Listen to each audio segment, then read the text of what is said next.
Gentlemen, boys and girls, good morning and welcome to SCiP-Dictation Live. My name is Sherman, and in case you're new to the channel, this is my live stream where you can hang out, watch me go through the recording process of the skip of the day or week, or maybe you just want to hang out with me for an hour while I work. Let's see, channel updates for this week. The YouTube channel is a YouTube channel. I did update my Patreon. Someone had mentioned Patreon as a thing, so hey, if you want to help me make more of these things, I'm pitching towards maybe getting an actual webcam so I don't have to YouTube off my cell phone, though it's just plugged into my computer so it doesn't die, or maybe getting a microphone that's not a stage microphone. These are all things. Hey, if you like the videos, maybe you want to help out, that is going to be linked in the description. And I mean, the best thing you can do if you want to help me out is the old like, share, and subscribe business that YouTube's all about. So yeah, anything you want to do to help me, I will keep pumping these out because I just love these skips. This week we're going to be recording SCP-1177. This was requested by Asimov's Rule Breaker, frequent commenter on the channel.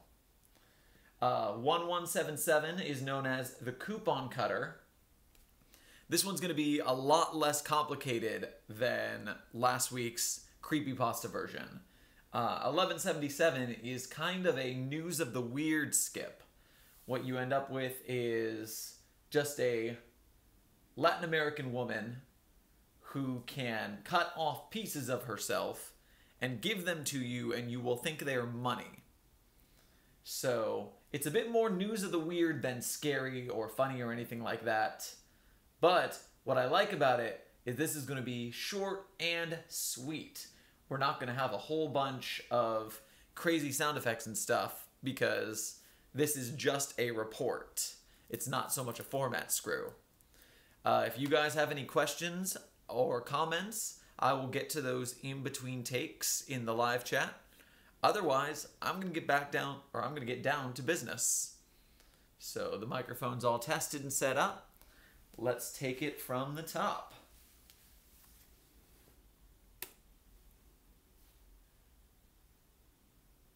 Item number, SCP-1177. Object class, safe. Special containment procedures. SCP-1177 is currently housed in the containment quarters of Site-40. A staffed, closed-circuit camera monitors SCP-1177 at all times. If SCC... Well, that was quick. If the FCC won't let me be me... sorry. Alright, take two. If SCP-1177 attempts to practice self-harm, alert the head researcher as soon as possible. Per standard humanoid containment precautions. So, you're going to see this about me. I'm very picky with my takes. I do not like letting a stutter or a small word sneak in. I hear that on a lot of videos, and it's like nails on a chalkboard. I hear it on some of my old videos, and it's like nails on a chalkboard. It's like, I can't believe I let that slide. Like, clean it up, sucker. Alright, where was I? Per standard humanoid containment precautions, personnel are to be searched before entering SCP-1177's chamber. Personnel are subject to an additional search upon exiting the chamber. Description: SCP-1177 is a Latin American female of indeterminate age, who possesses the ability to exchange severed pieces of her own body for goods and services. Although she appears elderly, this may be a result of her long-term abuse of her Sometimes you just can't read fast enough. May be a result of her long-term abuse of her In fact, I think I read that right. I'm just not sure that I got the meaning of the sentence along the way. Although she appears elderly. So from although she appears elderly, we'll call that good. Back it up, back it up, back it up, back it up. End of the line. All right, keeping it going.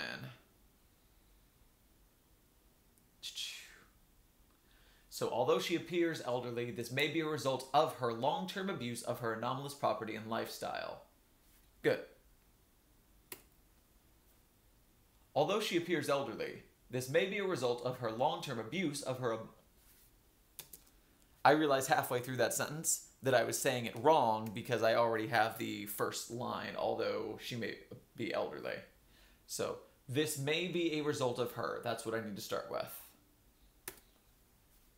This may be a result of her long-term abuse of her anomalous property and lifestyle.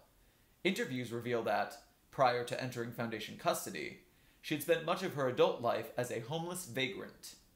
SCP-1177 was discovered in the casino in Kansas after she bribed the doorman into allowing her entry and made several attempts to play nickel slot machines without the use of casino tokens before being apprehended by security and delivered to paramedics.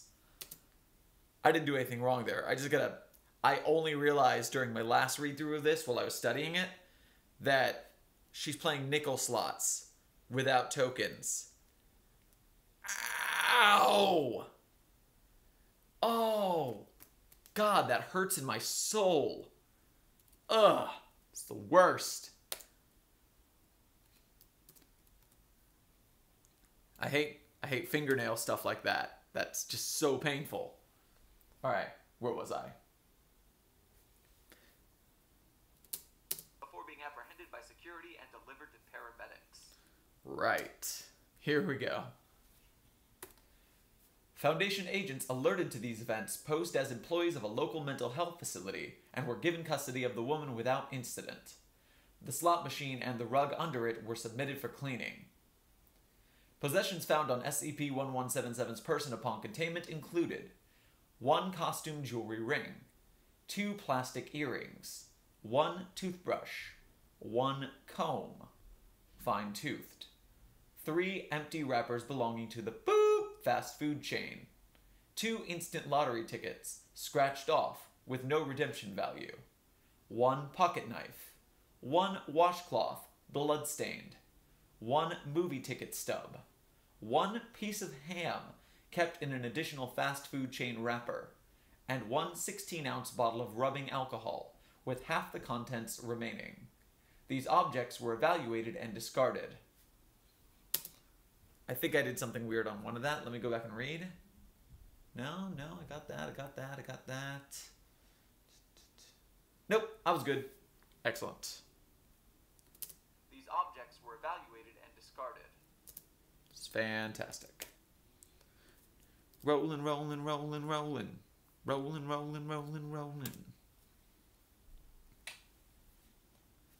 Moving on down. Physical examination following containment revealed signs of self-mutilation covering her body, including numerous scars, healing wounds, missing teeth, and patches of hair. SCP-1177's 5th toes and right 4th finger are missing. Her right middle finger has been crudely amputated after the lower joint, as has the upper joint of her right index finger. Tissue samples...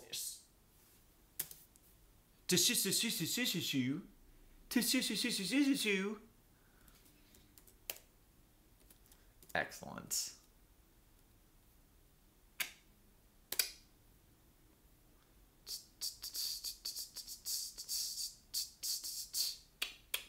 Alrighty, click that up.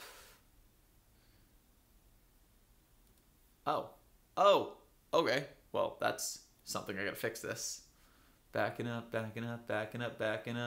Because I screwed up my live stream. Go to the live control room so I can actually see comments if they come through, because now I can't. Oh, hey Asimov! I didn't see you a minute ago. I did a 3-second live stream a minute ago because I wrecked my... What's the word I'm looking for? I wrecked my live stream by not testing my microphone beforehand. So I ran a 3-second live stream, had it all set up, canceled it immediately, and then started a second one on the phone, but I didn't change the live station, so I couldn't see comments. So Good morning, Asimov. Welcome to the live stream.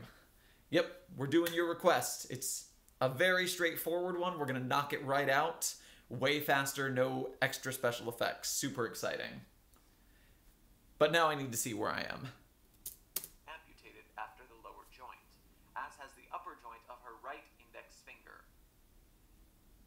Yep, here we go. And. Tissue samples used by SCP-1177. I can do better than that. Tissue samples used is a lot of S's. Motorboat. Wake up the lips, wake up the lips. It's early in the morning today. Tissue samples used by SCP-1177 are most commonly strips of flesh from the arm or the leg. Gosh darn it. Tissue samples used by SCP-1177 are most commonly strips of flesh from the arm or leg. Tissue samples. Nope, stop. Stop everything. What are you doing? Audacity, stop. Stop freaking out. There we go. We're back. Everything's fine. Nothing is ruined. Tissue samples used by SCP-1177 are most commonly strips of flesh from the arm or leg, irregularly cut off using a pocket knife or other implement, removed and cleaned of blood using a washcloth before being presented. Those who are offered a section of SCP-1177's body recognize it as being detached human flesh, but do not manifest revulsion or surprise. Instead, they accept the flesh as an alternate form of payment, like a voucher or debit card. This varies in effectiveness based on several factors, including the subject's normal likeliness of accepting alternate forms of payment, the size of the payment accepted, and the amount and type of flesh given. Incident Log 07-40-111. Drat. So close on that weird string of numbers. But we're over halfway done. This is going to be a shorty, because we're down to the incident logs already. Alright, so, rocking back along. Let me close all these other ones, because I don't need to actually press the button in between. Here we go. Wait. The amount and type of flesh given. Good, that's where that's at. Alright. Continuing on. Audacity, you're doing the thing. Good, we're here. Incident Log 07-40-1177. As demonstrated by an attempted containment breach on 07-24.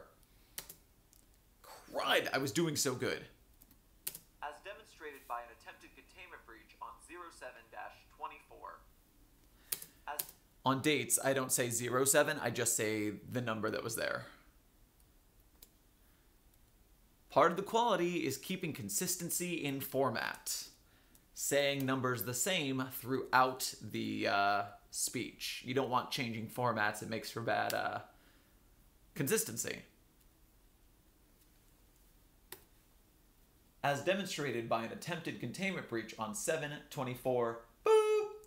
SCP-1177 is capable of using body parts as a form of bribery.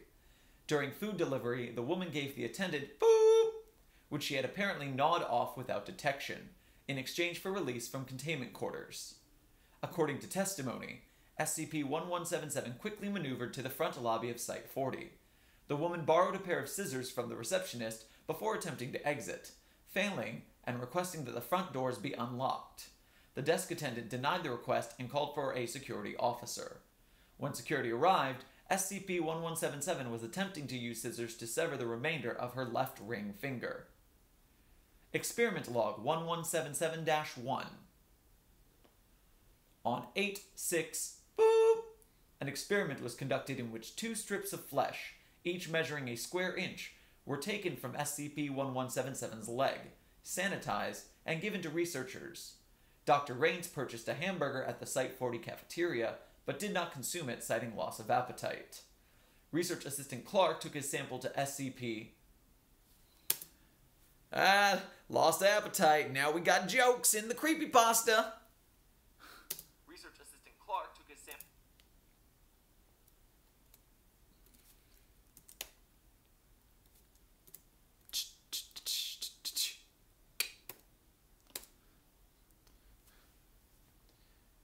Research assistant Clark took his sample of SCP-1177. Research assistant... Nope, bad take. Get some drink.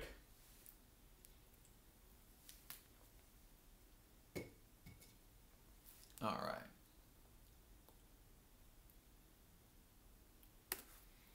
Research assistant Clark took his sample of SCP-1177 to a local convenience store and attempted to exchange it for a pack of cigarettes. When the shopkeeper asked for his ID, Clark displayed...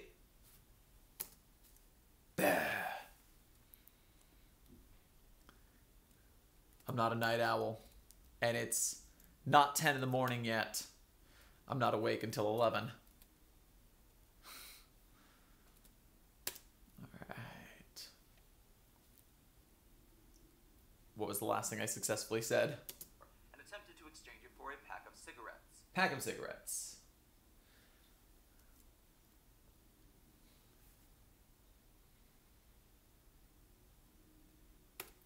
When the shopkeeper asked for his ID, Clark displayed the piece...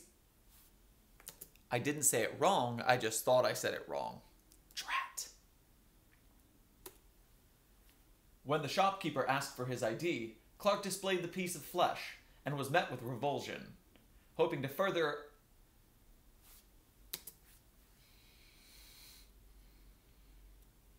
Sometimes you get stuck in a hole of failed takes. Gotta dig my way out of the hole and get back on a roll. Hoping to avoid further argument, the research assistant left for a bookstore. Left. Several long take there. The long left. Hoping to avoid further argument, the research assistant left for a bookstore, where he successfully bought a used book with the sample. Stress factors and you. I'm gonna stress factor this computer. Gus Dawn.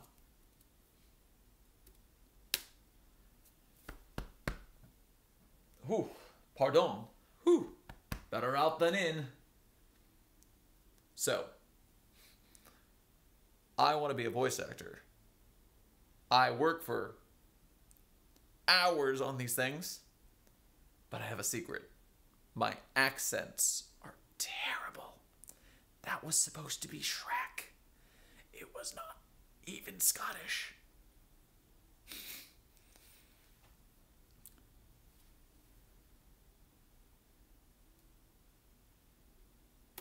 Stress fractures. Keeping your job from getting to you.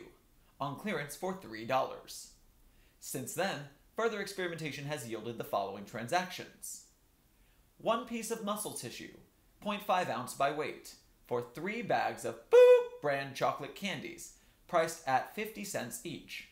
Successful. 1 lock of hair for 1 comic book. Boop! Volume 1, Issue 3, priced at $2.99. Transaction failed. The operator considered the payment insufficient. 1 lock of hair for 1 comic book. NFL Super Pro, Volume 1, Issue 1, priced at $3 for $1. Transaction successful. Oh, pardon me, that was Dr. Pepper. Yep, we're friends now, right? That's what happens when you hang out with me? We're all gross together? Shoot.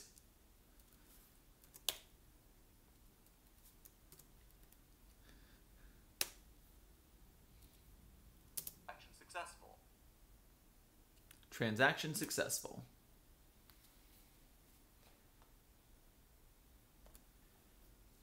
One 2-ounce vial of blood for 1 bag of Boop brand charcoal briquettes, priced at $6.99.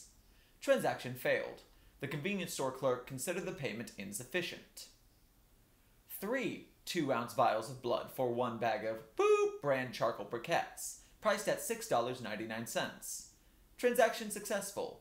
The researcher was given 3 dimes and 1 nickel, value 35 cents, in change. 1 piece of skin measuring 9 square inches in area for 1 gold-plated necklace. Successful. The transaction was made at a pawn shop. As of 8/10, boop, the piece of skin is framed and on display in one of the shop's cabinets. Experiment log 1177-2. On 8/12, boop, researcher McAmes, I'm gonna look out, I'm gonna look up how to process researcher McAmes, because I think it's McAmes.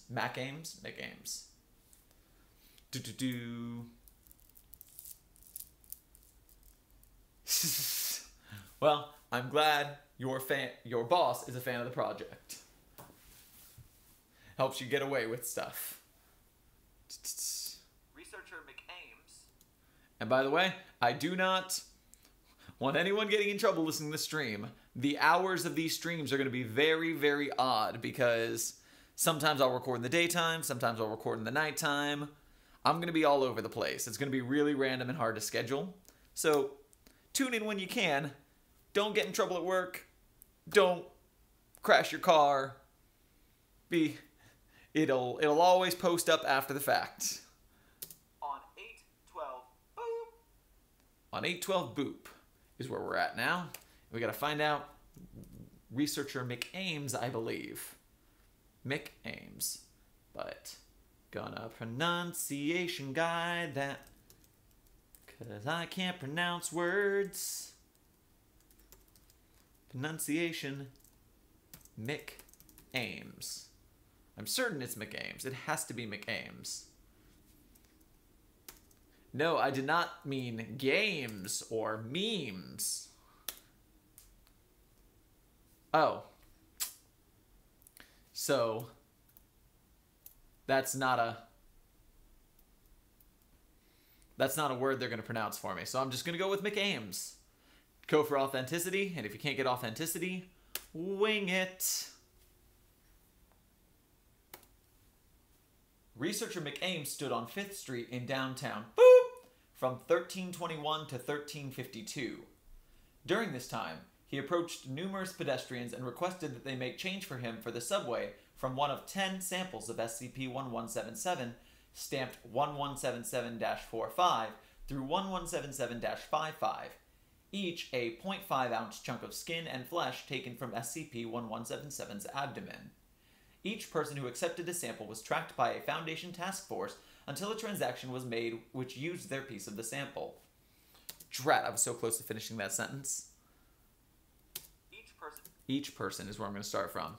And by the way, just for your Foundation canon paying attentionness, this is pointing out that the Foundation has flayed this woman multiple times and drained her blood. So yeah, part of your squick is that she's like gnawing off pieces of herself and trading them. And yeah, it was funny that that guy lost his appetite, but realize that the Foundation is skinning this woman for experimentation purposes.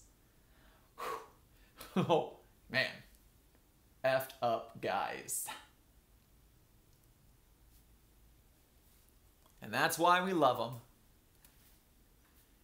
Each person who accepted a sample was tracked by a Foundation task force until a transaction was made which used their piece of tissue. The following results were recorded. 1177-45. Placed in the tip jar of a coffee house. 1177-46. Used at an electronics store to purchase the PC game Boop. 1177-47. Used to partially cover the bill at an Irish tavern. 1177-48. Placed in an envelope and mailed. 1177-49. Given to a homeless man. When this occurred, the man became very agitated and shouted unintelligibly at the subject until he was out of sight. 1177-51. Deposited in a savings account at the local branch of Wachovia Bank. 1177-52. Placed in a dancer's top at the Boop Gentlemen's Club. 1177-53. Drat, 5-3. So close. Almost made it through all of them.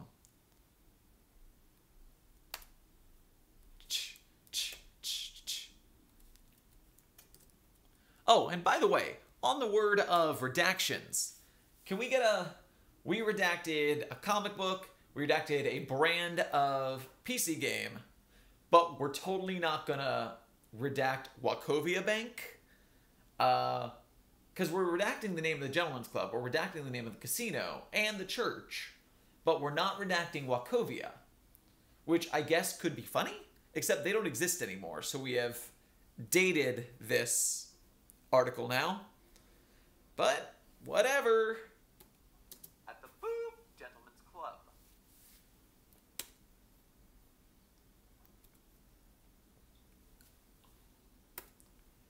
1177-53.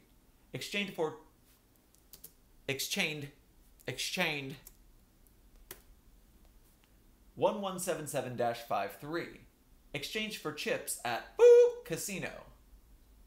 1177-54.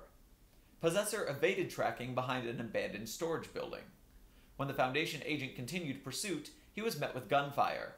Agent disengaged. Further investigation recommended. 1177-55. Given in the offering plate at the Boop Lutheran Church. Conclusion. Samples of SCP-1177 are not single-use, though their value may not remain consistent amongst transactions. The only method of estimating how much of SCP-1177 remains in circulation is through noting the amount of scar tissue and number of open wounds on SCP-1177. Of special note is that, at no point during any one... So close. Of special note So is that, close. at no point during any one... Of special note is that...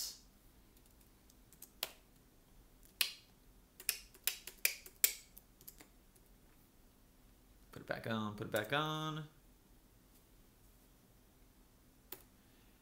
Of special note is that, at no point during any SCP-1177 experiment did subjects other than informed researchers display awareness of their composition.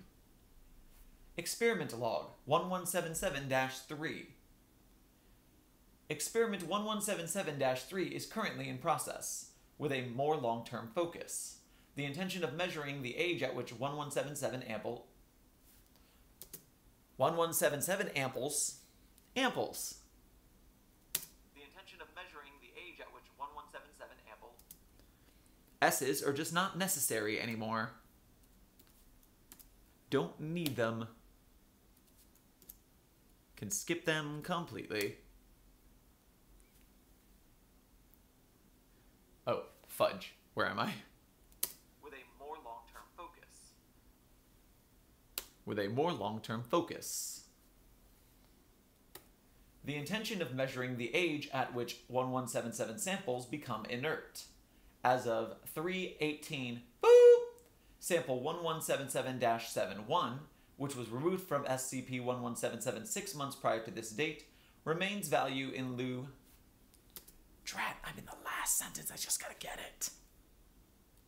Remains value in... Retains value. Come on, come on. Retains value in lieu of legal tender or as a voucher for other transactions. Yes, we made it. All done.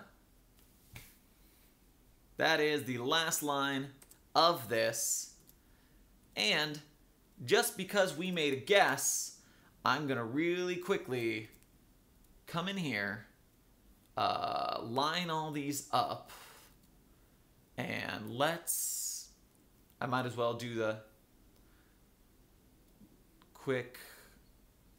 So the editing process takes anywhere from 30 minutes to an hour, depending on the complexity. I mean, I say 30 minutes to an hour, but sometimes it takes like 20 hours.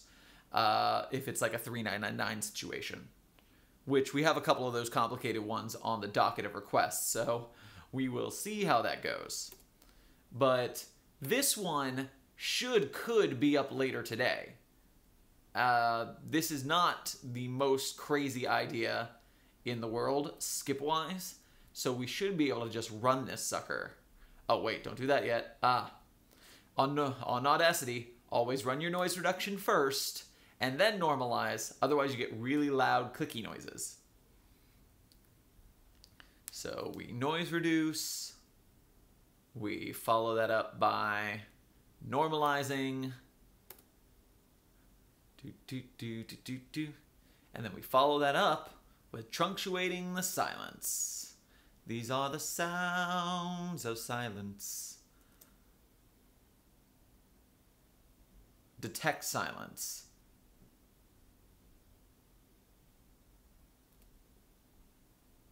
Maybe. Item number SCP-1177. Object class safe. Okay, so if I truncated all the silence out of this SCP came out to 9 minutes and 23 seconds.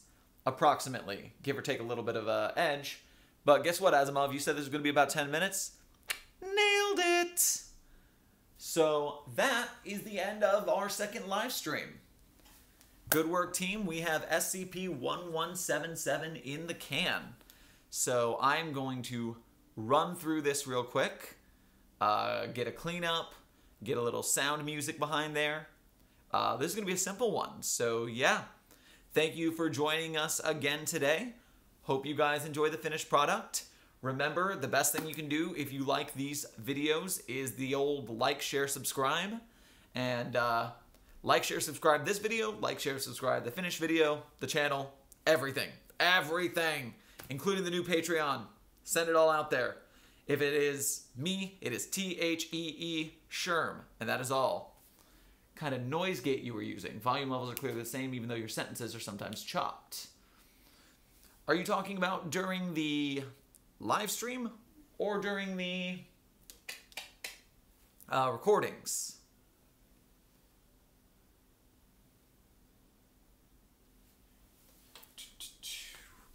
Waiting for comments on the live streams. Tech-wise, I just got a very cheap, what's the word I'm looking for? Tech-wise, I have a pop guard, like a cheap-ass pop guard from Guitar Center. I've got my Shure Beta microphone. I've got my microphone stand. I'm using Audacity to edit, so sometimes I truncate the silence, and that cuts things really quickly for me. Sometimes I have to go back and re-edit because I'll sometimes cut off words that were a little too quiet because they'll be mistaken for silence. But overall, it saves time. So it causes less problems than it makes. I actually don't know the definition of the word noise gate. So perhaps, Asimov, you have taught me a new thing. What is noise gate? Because that's not a thing I've heard of. Software that is used to control the volume of an audio signal, comparable to a compressor, which attenuates signals above a threshold. Noise gates attenuate signals that register below the threshold. So, I'm not sure I'm using one of those. Actually, does this count? Is a Focusrite 2i2. Is this sucker a noise gate, maybe? I know it's what my microphone hooks into, so perhaps that is what you were talking about. I just know it as the thing that allows my professional microphone to hook into a USB because it does not work the other way. Playback.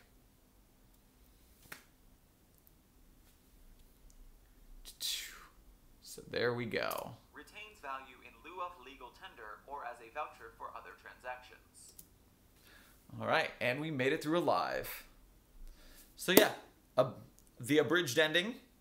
Thank you guys for being on board. Like the channel, share the Patreon, and I'll see you guys in the next live stream. Send in requests, and I will start picking out the next skip. We'll probably start recording the next couple days. Cheers. Finish.